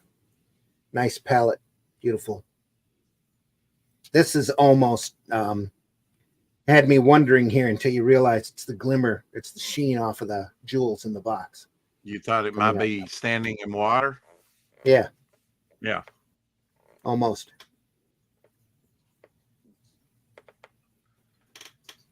Here she Light is really on- doesn't do that. No. That's comic book logic there. Where? What light? The glow. Well, Yeah. I mean, it would be more Down here, it diffuse, almost wouldn't be looks like so he's in water. illuminated. Right. It would have come down, wouldn't it? The light would have shined out. Oh, I see. Is that what that's supposed to be? Yeah. It's the sheen off of the Ah. jewels here. Right. I didn't realize.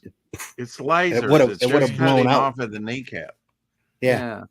Makes Laser him look beams. like he's up to his I would have. calves. I in would the have water. angled that slightly up a little bit so it went over the top of his kneecap. Mhm. But The chest still is lovely. weirdly. Whoa, sorry, folks. well, I was going Whoa. for I'm going for the mouse and smacked the camera. The So, chest is really weirdly placed too. Like it's it's right there. it's just above his stomach. the box is really really weirdly placed as well. It's like it's small. It's in the foreground, but it's foreshortened weirdly. I don't know. Yeah. Yeah, it is. But then you can kind of cheat on some of that kind of stuff. It's, comic book logic yeah, again. comic book logic. There you go. I just saw So- some similarities, just with some of the way that he was shading there. But I suppose the difference is that I'm not anywhere near as tight as this guy. Thank God.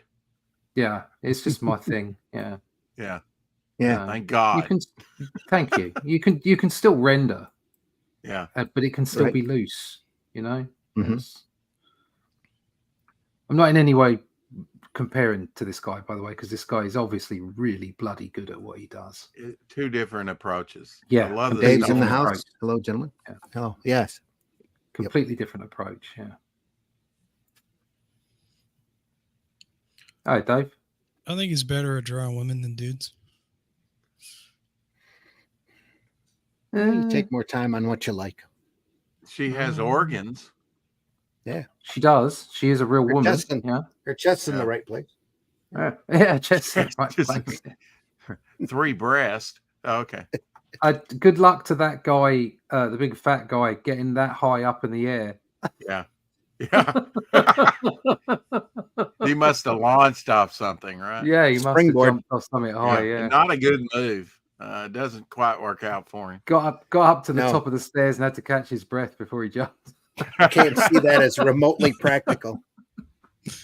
Well, that's why he's dead, I guess. Yeah. Yeah, it's like he's not good at this. This is not his forte. The hardest thing about that for Conan was removing the sword. Probably. Yeah. Gorga. It like he's holding him up with a sword too. Like I don't get it. Yeah, probably. Yeah. I mean, the sword he'd go all the way down to the hilt. But I suppose that's Yeah, it would. it's Yeah. it's an action. It's like a second in time, isn't it? It's Which we don't get to see. He just Yeah. pulls it out. Next pan. Now, see there, he's putting his foot on the body to withdraw the sword with some effort because Yeah. it went so deep.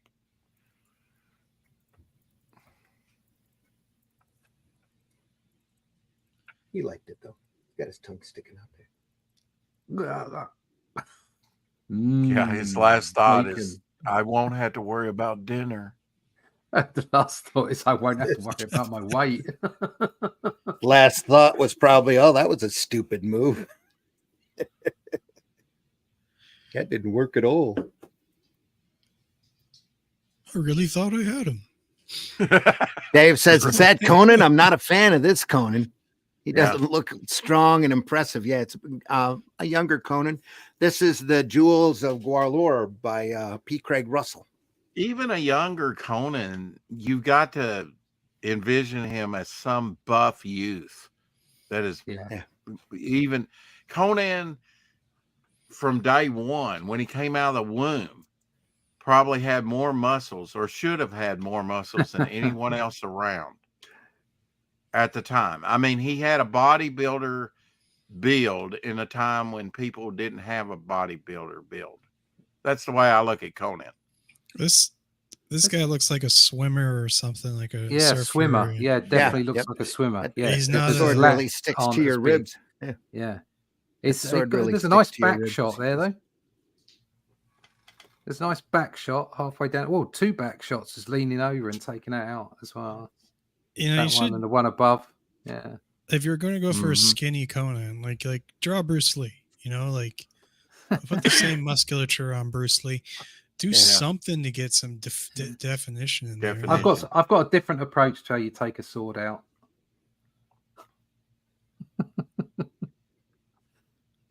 Wiggle it That's just what a she little. said. Yeah. Just an image, Just Randy. Ribs, liver, Mhm. spleen. Randy, Hey, Whoop, Skip. hang on. there you go. There we are. Oh, there Yep, you That's the go. way to take it out. That's how it ought to be. Yeah. Yep. That's And how there's you more- take a sword out. There's One more good yank. dynamics here, right? Like Yeah. completely, like it just it doesn't feel quite as stiff. You know, you're looking at the two. No. I like that Russ. This is post Conan going to the 70s. He stole Captain America's boots. Yeah, Took yeah, them yeah. back to the Yeah. Iberian age. it's all Yeah. it's all Atlantean. Yeah. Or Yeah. Valusian. What goes around comes around. Ben over. Yeah. As long as he gets on a ship at some point in his career, he's fine. When we move forward into the Atlantean and we're telling tales of Cullen Brawl, I have different boots for him. So there you go. Mm-hmm. Again, look how many panels. Even with that larger statue panel, look how many panels. And yet he didn't want to violate the panel Right. border here. That's- He drew that's around a the bit top odd. of the guy's head. That is a bit odd. Yeah. I'd have I made didn't want his head violated that. taller. Bump it right up. Yeah. He didn't Yeah. want to deal with the tangent. I Yeah. guess. Wouldn't hurt anything. No, that'd be fine there. Maybe it would have taken away a little bit from the detail here, but he could have moved that over just a hair. That's kind of like breaking the looking into the camera at the audience, isn't it? Like breaking the fourth wall. Yeah, here. It really kind of takes you out of the story. Mm-hmm. Well, it's not the only Like thing. you're acknowledging the gutters. I'm sorry, I can't get past the slave Leia Jabba the Hutt feel on this panel too. Yeah. Just can't Jabba do do wonky. You know, I think we were. Jabba the wonky. Jabba do wonky. Mishka Jabba. I think earlier, like a lot of these panels here, we didn't really notice it, or they don't. They don't have the same kind of side view thing that we saw before. No, they've changed now, haven't they? Yeah. Yes, definitely. Yeah. So he was kind of like holding it. Maybe like, he's fucking with us. Yeah. Yeah. Could have been. That could have been an artistic choice. Absolutely. You never know. But He's if not you were here like, to- Tells it like it is. He's not If here you- to tell us. yeah, if you were like picking this comic book off a shelf to look at it temporarily and see if you wanted to buy it, it's I don't know. If you flicked it open at these pages, you'd probably think, I like this. Yeah. So A yeah, little earlier though. No, Yeah, not so yeah. much. that face, the guy with his tongue out, that's a really good face. Actually, it's excellent. So that's And, not bad. and again, look at the way he's shading it there. A very fine shade.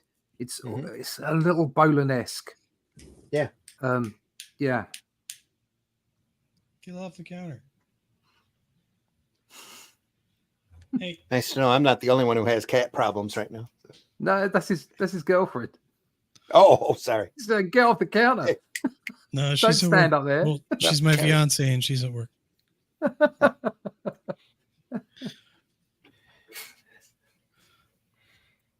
Get off the counter. That's my cat, Dr. Doom. Dr. Doom. There you are. Great. Excellent.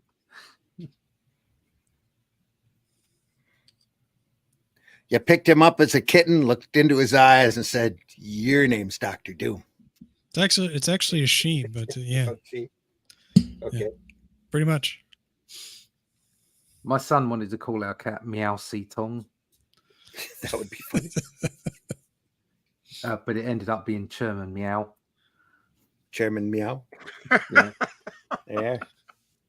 Meow, meow, meow, meow, meow. I like fish and I like liver.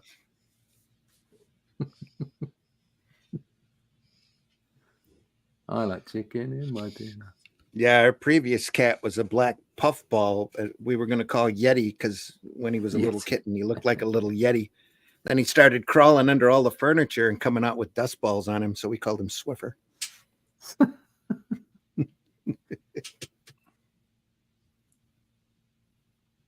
Now, Our see, current with cat, our current cat, they were going to call Aurora, and then the granddaughter was there when we were talking first time we were introducing the cat to him, and we mentioned that she had a little white stripe through her eyes, through the middle of her eyes, it almost made her look like an Oreo, and she wouldn't stop calling her Oreo, so that's her name. So. Fair enough.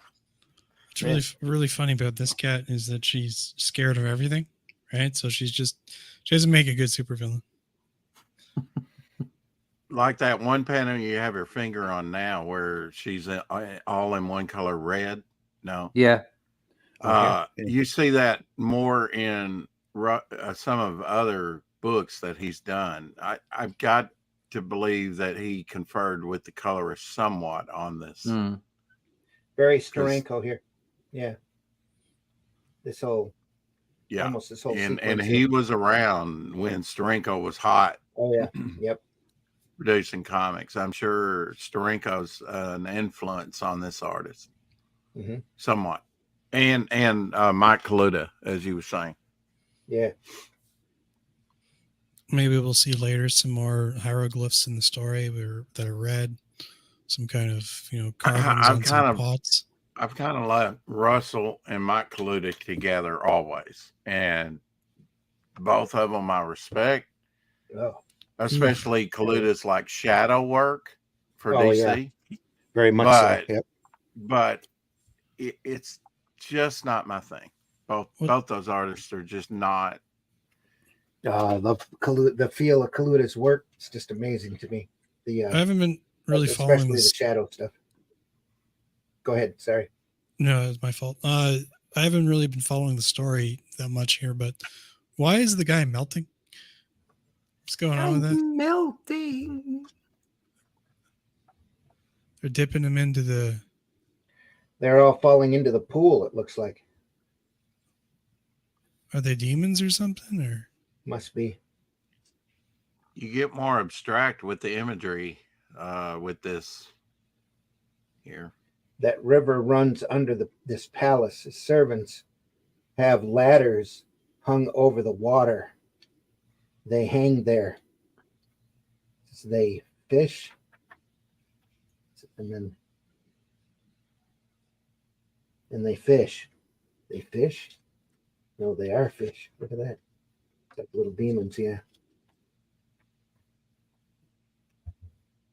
It says, they fish for the corpses that come floating through.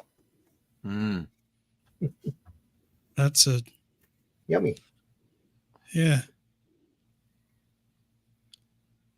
I like the stone archways. I've been doing some work with stone archways, and yeah, myself and some pages.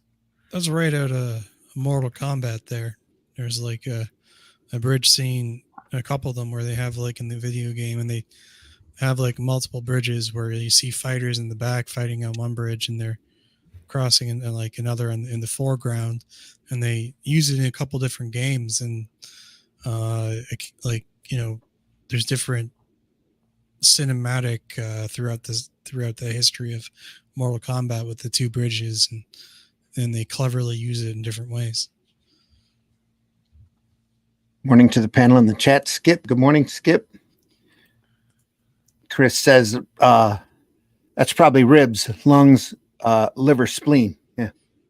Mm-hmm. Talking about Mr. Kebab there a few pages back. I got steered.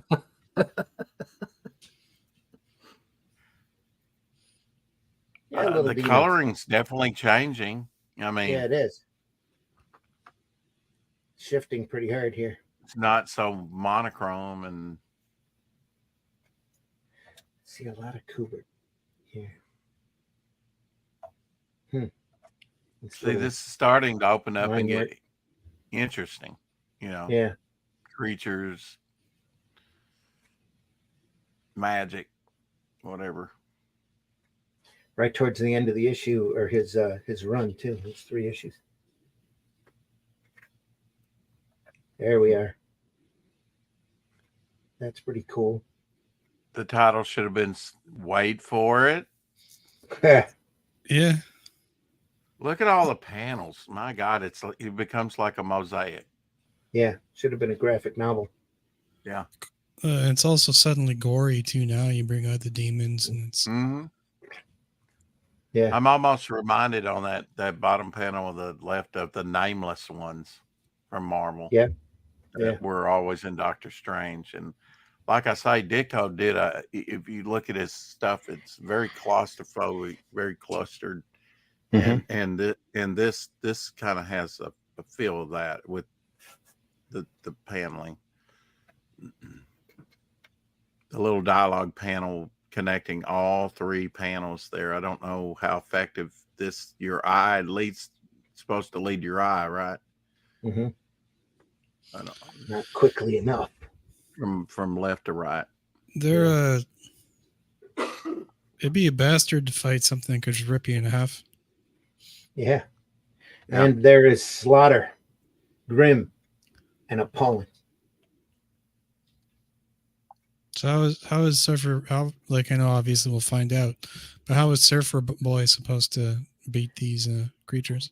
The massacre is short and devastating. I don't think they're What? interested in Surfer Boy. It could be that he carried in germs and they just died of germs, Which year? Why not? like the aliens that they are. And the I think they invasion was chased after- stopped by a germ. They chased after the priest guys and took off. Yeah, the priests are always the first slaughtered or the first to run Yeah. away. Morella is Priest. quaking, Hey, quivering, blue Sasquatch. hold of abject terror. And Conan is galvanized. A quick glance at the star shining exit, and another at the blazing chest on the blood-stained altar. That's not where the chest was. I'm going after that chest. Stay here. Oh, Jules. Here we go. What if the chest was like a woman with very ample assets? There you are. Change the meaning of the whole story, wouldn't it? I'm going after that chest. There's that weird light again. It is. Yeah. He left a lot to the colorist in some of these panels to fill in. Yeah. He looked in, he grabbed the chest, which seemed to have shrunk a little bit. Quite a bit, actually. Now it's time to go. That one panel looks like Barry Windsor Smith somewhat, where it's all coming, the light's coming out of the chest. Here. Maybe I'm projecting. Yeah. Yeah. About the same musculature. What do they call it? A MacGuffin, I guess. Yeah. Yeah. And it's a chest that shrinks the farther away it gets from the altar. Look at that. It's Just getting cheating smaller a little and bit on smaller. that perspective. Yeah. Isn't it? With all the panel work, guys, here's a question. Do you think that you are fully immersed, where in the environment? I mean, on this latter part, yes. I don't know about the first part. Well, it's I don't know. I'm still finding it a bit distracting. All of the sequentials aren't like Glenn said before. He's drawing scenes. He's not drawing sequentials. I think it's less is more. Yeah. Mm-hmm. And he's I would got say more and more. Yeah. Once again, caveat: beautiful line work, lovely drawing, Beautiful. Yep. Yeah. wonderful stuff. But I would not buy this book. Yeah. Probably because I've been completely spoiled by Buscema. Yeah. But I just this isn't making me want to pick it up off the shelf. Doesn't this ooze? I mean, this is Conan. This is one of your favorite. Come on. Yeah. That's. Yeah, I'm like me. Yeah. Myself. I mean, we've done the Shadow Kingdom, and it's Cull, okay, and there isn't as much. There's not as much swords and tits in it as I'd really like. Okay, but that's because it's come directly from the story, and we've tried to make it as dynamic as we possibly can. I mean, the imagination breaks in the center, and the action, the short action with the bad guys, we've made a lot of, and we've tried to, elaborate on that and give it a look. I hope you have a bar scene with a barmaid with one nip. Not in this story, but it's sitting in some guy's lap. It'll be in the next one for sure. Exactly. Okay. That's where we want to go. We wanted to be faithful to the story, but now we're gonna open up the accelerator on it and do the things we really want to do. But we still feel like we've given this story the best we can give it. So there are places, like I say, where we open up the imagination stuff, and we do have classical barbarian stuff in it. No, And yet those are the places that needed it. You know, yeah. that's Cull's sitting there looking at a situation, and he's thinking back and, you know, putting it in the perspective as he knows it. And he's, you know, that Brule, for example, tells him that there are old times with old monsters that have roamed the earth, and these are some of the last remnants of these old monsters like this here. Yeah. And he hints at that there's a hint of the idea of having a permanent present soul. There's a hint at reincarnation in the script of saying, you know, these are the things that you remember, almost like a race memory, these hideous things that are out there. That's, you know, that's how it works. So we've tried to instill that kind of that sword and sorcery, you know, like savage element to it, and at the same time stick to that story.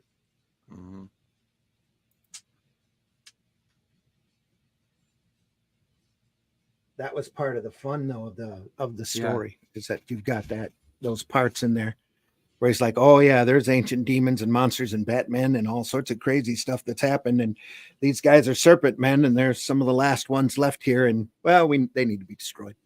Yeah, anyway, we need to kill them all, wipe them out. Slam. Yeah. But it's a completely different approach to this. I mean, this, like I was saying to this, some of the art. I mean, that top left there, that girl looking as she's looking over the top, that reminds me of Gibbons. Dave Gibbons. No, top here. Top up on the right hand page there. It makes me think of Watchmen. I was going to say, if I were to see this sequence here, I wouldn't think Russell. I would think Kubrick. Yeah, maybe. The way it looks, the way I think I think the lines are too sharp for Kubrick. Yeah. Oh, yeah. Yeah.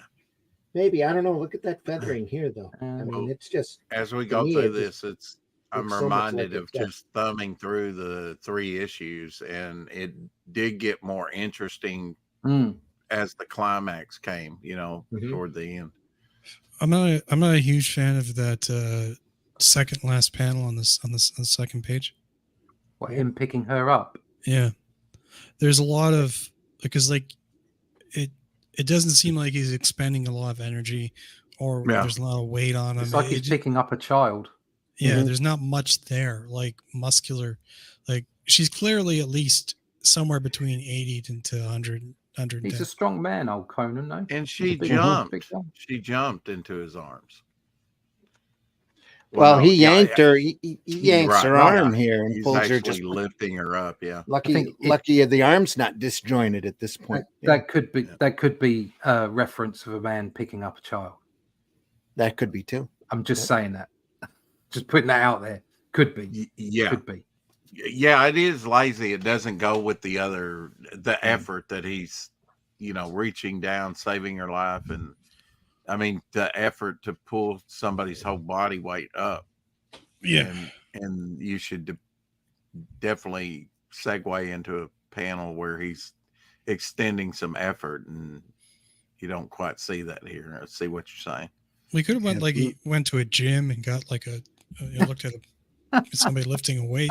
You would have obviously seen more. Might have been posed with her jumping into the air too. Well, so I say, if that could easily be a stock image of a man picking up a child on Google. It could be. Just saying. Blue Sasquatch in the house. Good morning. Not saying that's exactly what it is, but it could figure be. Skater. You know. Yeah. Jumping in the air like. No, there's not enough from her. She seems quite floppy. I just would have taken a different choice. I'd have had her coming over the edge. He's pulled her up, strength wise, pulled her out of the off the edge, and she's got another arm around his neck, and that would have created some relationship between the two of them as well. The music from Beauty and the Beast running, you know, Brand new world. It's the, Oh dear. She's pretty Oh. thin for a lady that's been sitting on a chair forever. There you go, Blue Sasquatch. There's your shark man or something. Hey, we got some dancing ladies. That's the next story. Yeah, Ah. that's not Russell either. Oh, is it not? Ah, No. right. Okay. I'm pretty sure it's by the great Mark Textera. Ah. Yeah, what's for lunch? Anyway, People. people for lunch. That just does not go as a good creature, I don't think. Maybe in I'm street sharks, but What are you crying about now? Yeah. Yeah. That was definitely mixed because there was some absolutely wonderful inks as far as what he was laying down. There was some beautiful artwork, but it just didn't quite hit the mark, did it? As far as Yeah. the whole thing is concerned together. Blood dripping from their fangs, roaring vengefully. They race up the stair. I like the cliff Going under the itself girl. on the right. Over the That's shoulder. quite Yeah. well done. Nice water here, though, too. Yeah, But the dudes on top, not so much. here. I'm going to do a search on eBay just to see when this Yeah. came out.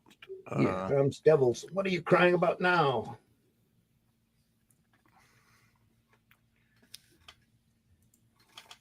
I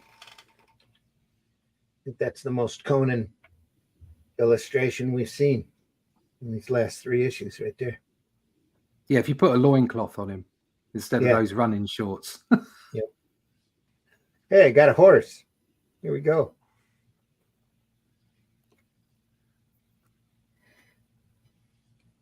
We'll skin them out of their jaw teeth before we before we get through with them. Yeah. He hasn't done any fighting this whole thing, has he? He just kind of ran away. Just kind of sat around, watched everybody else. Yeah.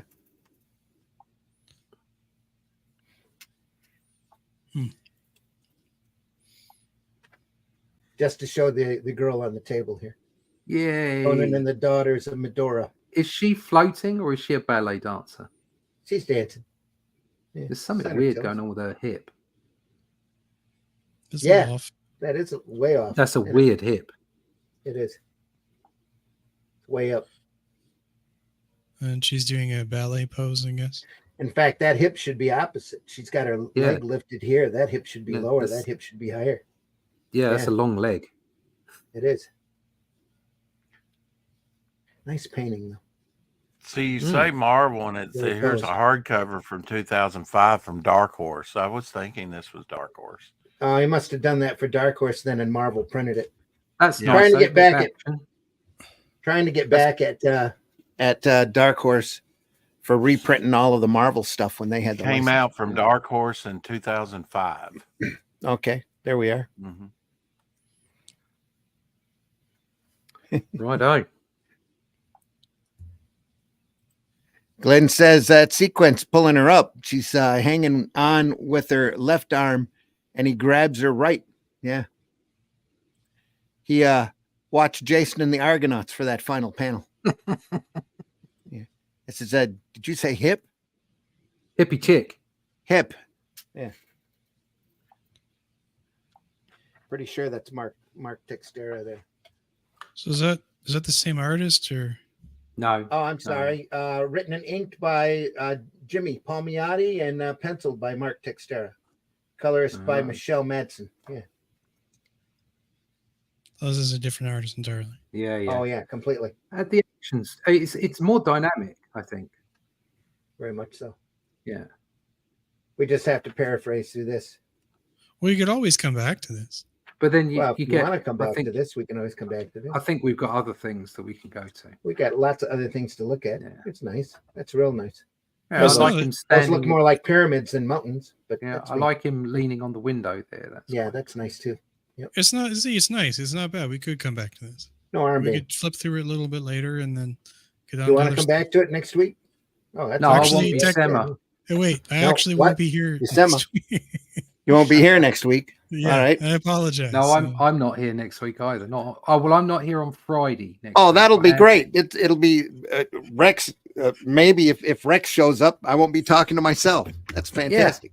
I can't Right. do. Thanks I'm so sorry. much. I'm away for Yeah. a couple of days. So Yeah, it's supposed to be maybe we gone can for get Mother's Day. Glenn What to the heck? come in. I'm Yeah, back maybe. for Sunday though. Well, this is Yeah. Sunday. No, taking next the- Sunday.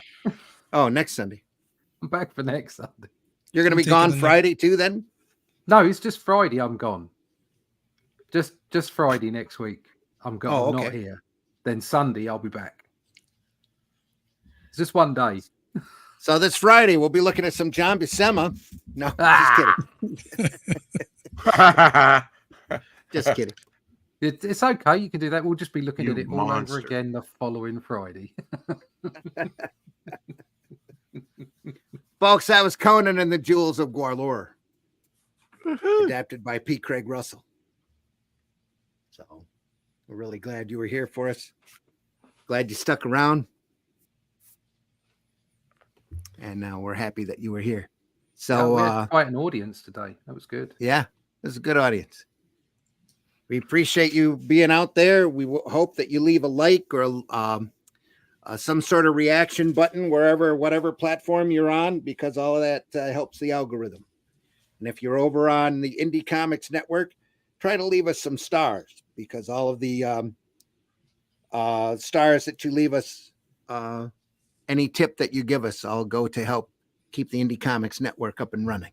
So deeply appreciate you if you were to do that. Make sure you hit that like button. Make sure you tell your friends if you enjoyed this. There's a lot of other material, all archived over at the Indie Comics Network, the Comic Book Black Belt, the Randy Zim YouTube channel, and now the Ricochet and Bayonet The other way channel around. over on Rumble. Oh, Bayonet and Ricochet. Sorry. There you go. Over on Rumble. So go over there and enjoy us as much as you'd like. So Glenn plug says, I'm going to Yeah. ring that guy 250 miles away from me to redraw that story. there we are.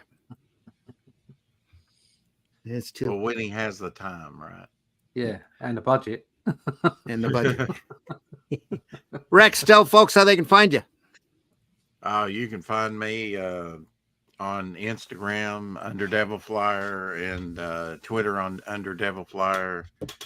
I guess Momentum Rex or under Devil Flyer on YouTube. I guess I'm on daily. I'm around. It's around. Yeah, I'm around. Rex All right, Christian on Facebook. There you go. And Thanks. my book over there on Fund My Comic right now, competing against Russ. I don't stand a chance. It's no competition. No, Yeah. there's a big It's all enough good. pie. It's all That's- good. Yeah. There is no pie. There's a never-ending pie. That's what it I have is. eaten all of Good. your I'll pie. have another slice. They are. An endless supply of pie. And the pie is as big as we make it. Whiskey, tell folks how they can find you. Sure, you can find me at the bottom left there. If you can just you check that out, type that into Google, and you'll find my X page or Twitter page or whatever you want to see. It looks something like this. And if you click up at the top of the link there, you'll see some of my artwork. And I make miniatures and 3D models and all that kind of stuff. And you can, on that note, I'm gonna have an update soon on the trailer for the tabletop game I'm working on, coming up in the next couple months, maybe a little longer. Rob Willis is going to be doing a trailer for that, and going to start more work on that stuff. You'll see more regular updates on the Banner Steed and Lance tabletop game that's been in development for a while.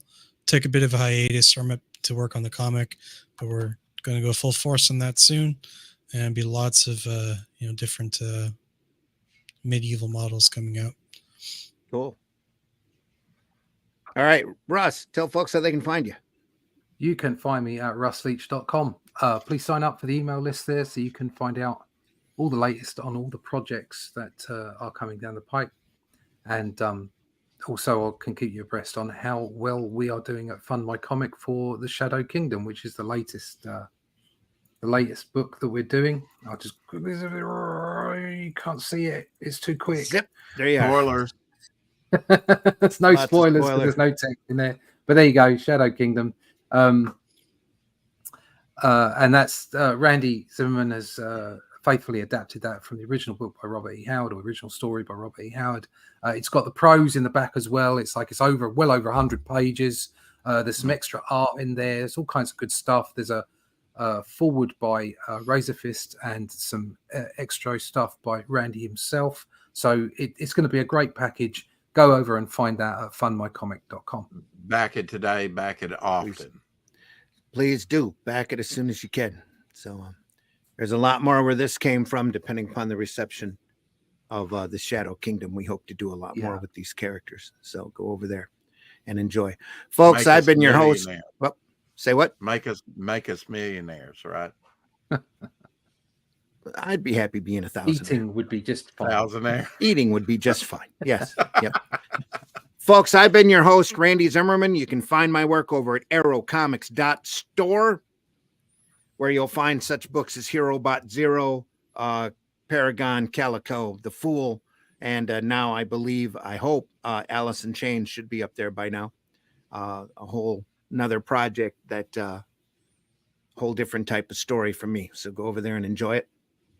You can also find a couple of PDF files of my monkey. So go over there and enjoy those. Freshly colored, never published in color before. And you can get all of those in PDF files over there. At least 2 issues of Spank right now. So go over there and enjoy. Arrowcomics.store. Spank the monkey. Yeah. Especially issue 2, where he goes and takes his brain dead cousin Shock out to a night on the town at the strip club. It's all fun.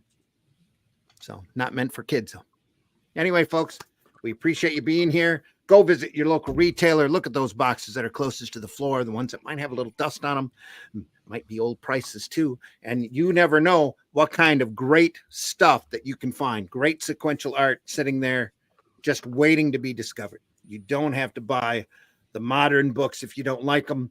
Don't buy them. Buy great stuff. Show off great stuff. Give great comics for gifts. Today's Mother's Day. You never know. Anyway, that's right. Over in the UK. They are. Great Captain Britain. Look at that.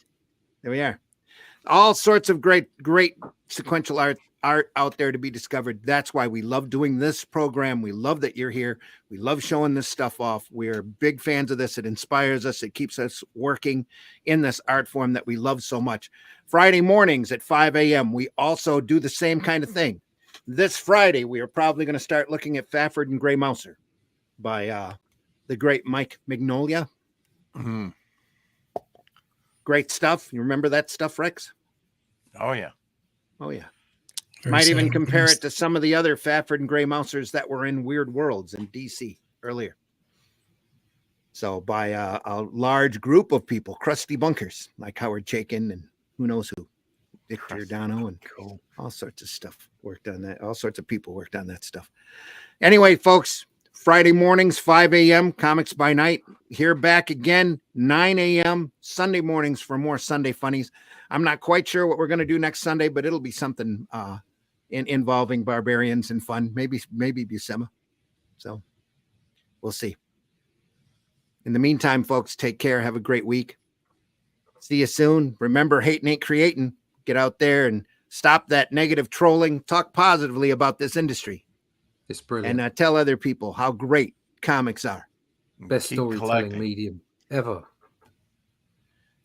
Best personal form of communication there ever was. It's not a 3-minute song. It's a story, however long that you want to make it. Excelsior. Enough said. Excelsior. Yeah. Enough said. Take care, everybody. We'll see you soon. That's what Daniel. See ya. If you look at something and there's nothing there, what's the difference of figuring out what it was in the first place?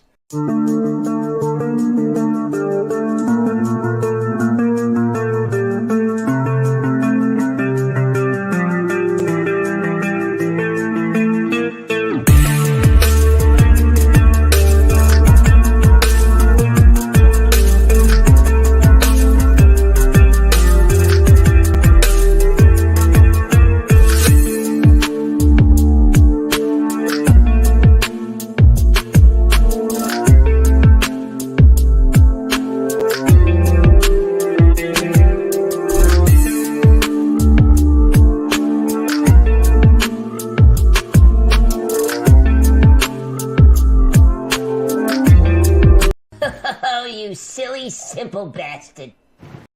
Joke's on you, bitch. I love this shit.